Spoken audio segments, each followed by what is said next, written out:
Face à l'augmentation du nombre de cancers diagnostiqués chaque année, la PHM s'implique à tous les niveaux dans ce domaine. Équipement dernière génération, nouveaux services, innovations thérapeutiques, nouvelles techniques de dépistage.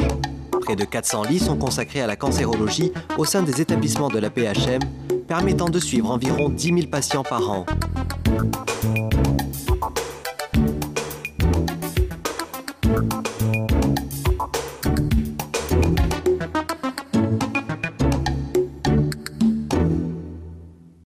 La chimiothérapie va rester aujourd'hui la pierre angulaire de la prise en charge de nombreuses pathologies cancéreuses, et notamment parmi les plus fréquentes, comme les tumeurs pulmonaires, les tumeurs digestives, les tumeurs du sein et beaucoup d'autres tumeurs solides.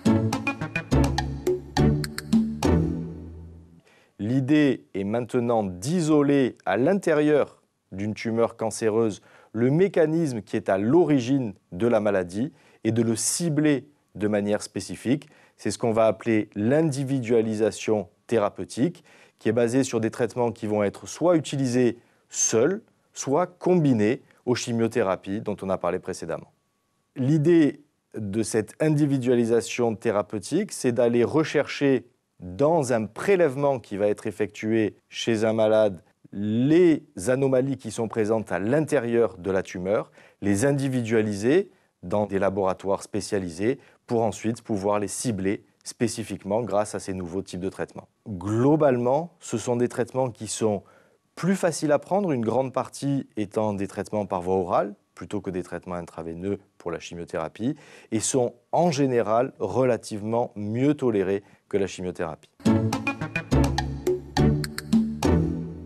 Il m'a bien expliqué ce qu'était la maladie, que c'était quelque chose de grave qu'il fallait prendre au sérieux, et il m'a proposé un protocole avec chimio qui était assez lourd puisqu'il fallait que j'aille toutes les 3 semaines à l'hôpital. Là, on me faisait 3 produits. Mes 3 produits, ça inclut quand même d'être branché pendant à peu près 12 à 13 heures. Pas du tout douloureux, mais pénible.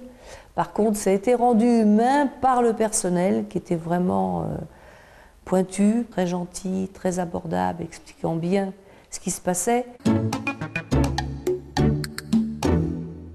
J'ai eu la glande surrénale atteinte à un moment. Donc là, on m'a changé de traitement et on m'a mis sous cachet. Alors là, évidemment, c'est parfait. Parce que sous cachet, je ne suis plus malade et je vis effectivement comme aujourd'hui, je suis toujours sous cachet.